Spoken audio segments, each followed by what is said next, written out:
오늘 에스라 3장은 포로에서 돌아온 그 예루살렘 백성들이 성전 건축에 기초를 놓고 공사를 시작하는 내용입니다.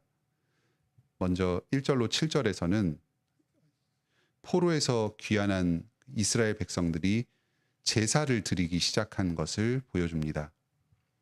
당시에 그 이스라엘 백성들은 포로에서 돌아와서 그 유다의 예루살렘 지역을 중심으로 해서 그 주변 지역에 거주하고 있었습니다. 유다 달력으로 7월에 큰 명절인 초막절이 있었습니다.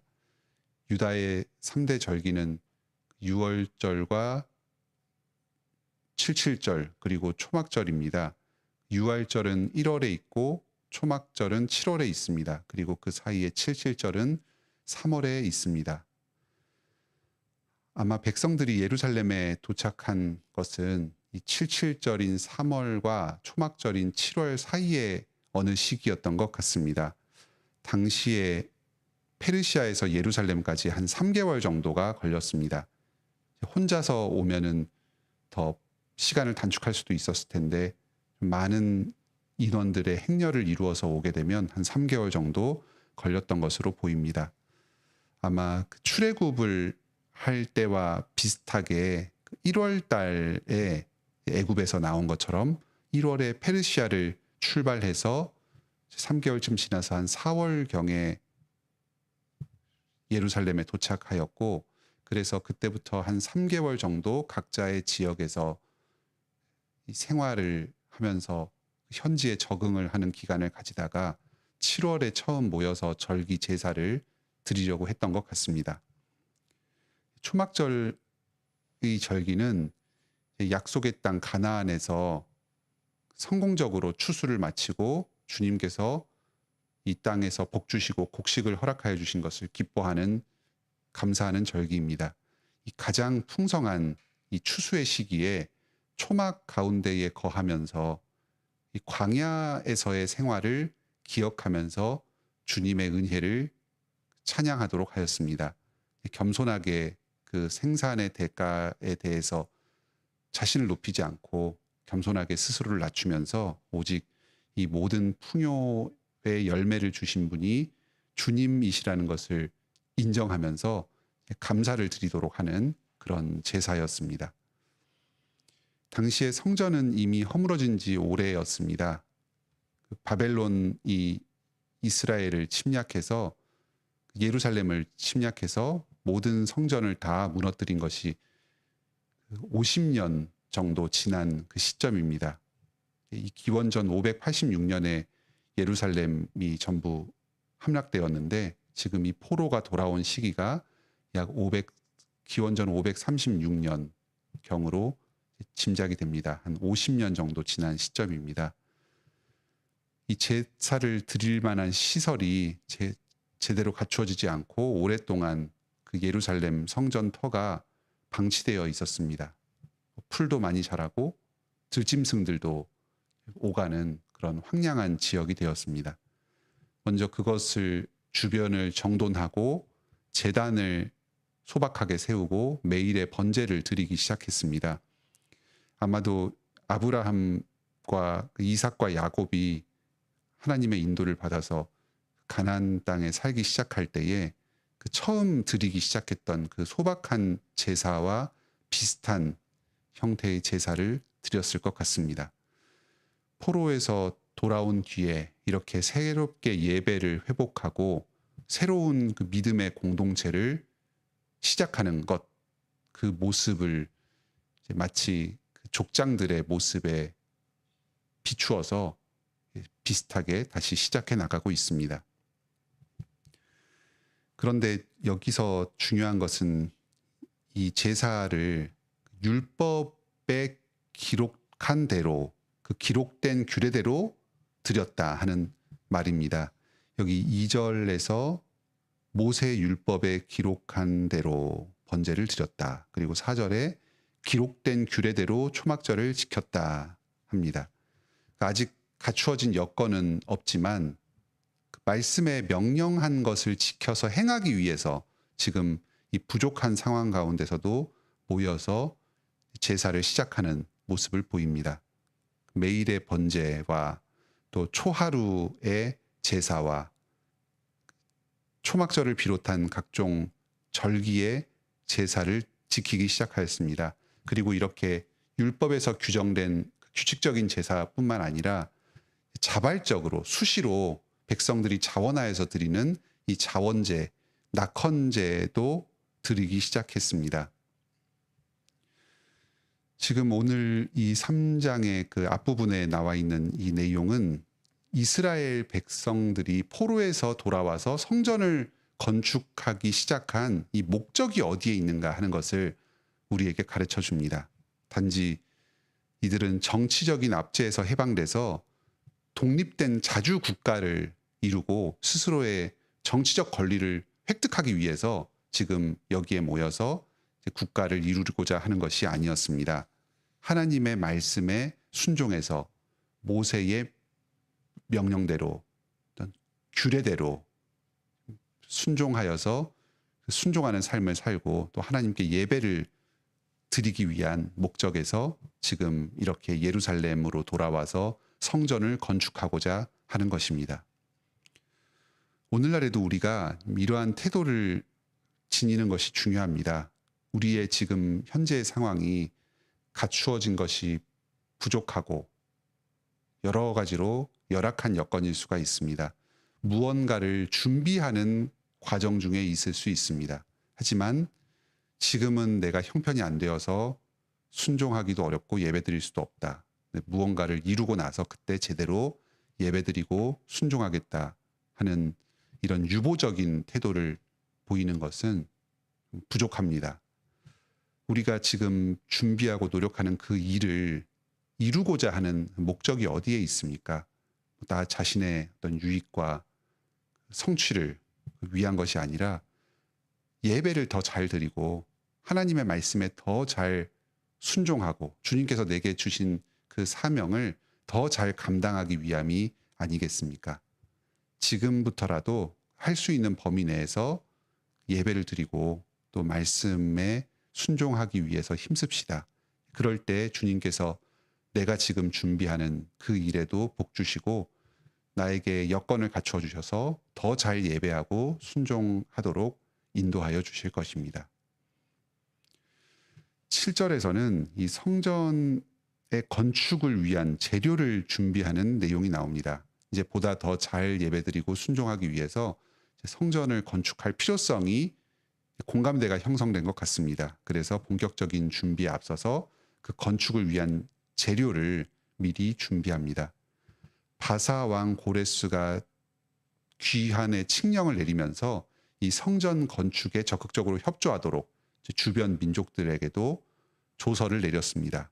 이 명령에 근거해서 이 이스라엘 북쪽에 있는 두로와 시돈 지방에 있는 그 헤르몬산 주변에 있는 그 비옥한 그 삼림 지역에 좋은 백향목 재료들을 운송해 오도록 하였습니다. 이 장면은 열왕기상 5장에서 그 솔로몬이 그 두로 왕 히람의 협력을 받아서 당시에 그 백향목 목재들을 준비했던 것을 연상시킵니다. 하지만 그 당시와 비교해 보았을 때 이스라엘의 국력이 많이 약해졌습니다. 당시에는 솔로몬의 제국이 큰 힘을 가지고 있어서 이 히람과 협상을 해서 마치 그 약소한 민족에게 조공을 받는 것처럼 그렇게 이 나무를 조달을 받았는데 지금은 이 제국의 왕인 고레스의 칙령을 의존하여서만 목재를 확보할 수 있는 여건이 되었습니다. 아마 그 조달한 그 자원의 규모도 그때에 비해서는 많이 줄어든 상황이었을 것입니다. 이제 8절부터 본격적으로 성전 건축을 시작합니다. 이 첫 제사를 드리기 시작했던 첫 해의 7월에서 한 7개월 정도 지난 시점인 둘째 해의 2월에 그 공사가 시작됩니다. 이 총독 스룹바벨과 제사장 예수아와 그 밖에 어떤 정치, 종교 지도자들이 주도해서 이 건축이 시작이 됩니다. 레위인들과 또 여러 그 제사장의 가문들, 또 그 유다 자손, 헤나다 자손, 이런 좀 지도적인 위치에 있었던 사람들, 이런 사람들이 말씀대로 건축이 잘 진행되는지를 감독하였습니다. 그리고 이 성도들이 건축에 모두 참여를 해서 이 성전을 짓는 일에 힘을 보탭니다. 앞서 에스라 2장에서 여러 지파 사람들의 명단이 먼저 나왔습니다. 그리고 여기 3장에서는 이 사람들이 전부 힘을 합쳐서 건축을 시작한 내용이 나옵니다. 이 명단이 나올 때에 앞쪽에는 일반 성도들의 명단이 먼저 나오고, 그리고 그 후반부에 이 성전 봉사를 하는 제사장과 레위인과 또 여러 종들이 명단이 나왔습니다. 바로 지금 앞서 소개되었던 이 일반적인 지파 사람들, 오늘날로 치면 성도들 또한 이 성전의 건축에 직접적으로 참여함으로써 이 성전의 사역을 감당하는 성전 일꾼들로 전체 이스라엘 민족들이 취급되고 있다는 것을 이 2장의 명단과 그리고 3장의 성전 건축의 과정에 대한 묘사를 통해서 우리에게 전달해 줍니다. 레위인들이나 제사장들과 마찬가지로 일반 백성들 또한 지금 직접적으로 성전의 봉사에 참여하기 시작한 것입니다. 하나님께서 출애굽을 하실 때에 출애굽기 19장에서 모든 성도들이 하나님을 예배하는 그 제사장 나라가 되도록 인도하여 주겠다 약속해 주셨습니다. 그런데 이러한 이스라엘의 민족 사명이 지금 바벨론 포로에서 귀환하여서 무너진 성전을 재건하는 이 가운데에 조금씩 이루어지고 있습니다. 이 이스라엘 민족은 참 지금 비참한 상황, 아주 열악한 상황 가운데 놓여 있지만 하나님의 은혜가 그보다 더 큽니다.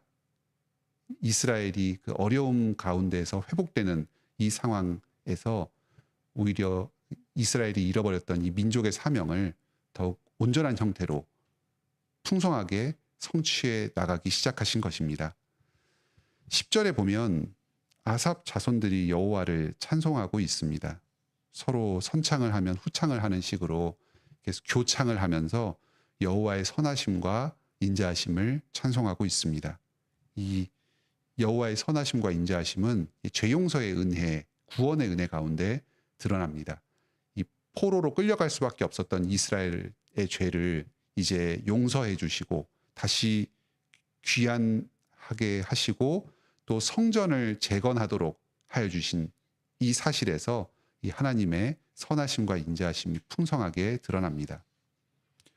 이러한 찬송을 부르면서 성전의 재건을 참여하게 된 모든 성도들이 함께 기뻐하며 찬양합니다. 그런데 이 성도들 가운데의 세대마다의 반응의 차이가 조금 있습니다. 예루살렘이 멸망하고 마지막으로 포로로 끌려간 시기가 기원전 586년이었습니다. 그 이전부터 이미 여러 차례에 걸쳐서 포로가 되었고 그 마지막 포로들이 기원전 586년이었습니다. 그리고 지금 다시 돌아온 이 첫 번째 귀한 자들이 기원전 536년입니다. 마지막 포로와 첫 번째 귀한 사이에 50년의 시간적 간격이 있었습니다. 지금 여기에 있는 백성들은 최소한 50년 또는 그 이상을 페르시아에서 보냈던 사람들입니다. 이 포로로 끌려간 다음에 태어났거나 아니면 너무 어린 시절에 그 포로로 끌려가서 그 이전에 예루살렘에서의 기억이 전혀 없는 50대 이하의 성도들은 지금 성전을 재건축하는 것 자체에 대해서 아주 기뻐합니다. 오랫동안 그 말씀으로만 가르침을 받았던 이 성전 예배를 다시 회복할 수 있다는 사실에 감격하여서 기뻐하며 찬양을 부릅니다.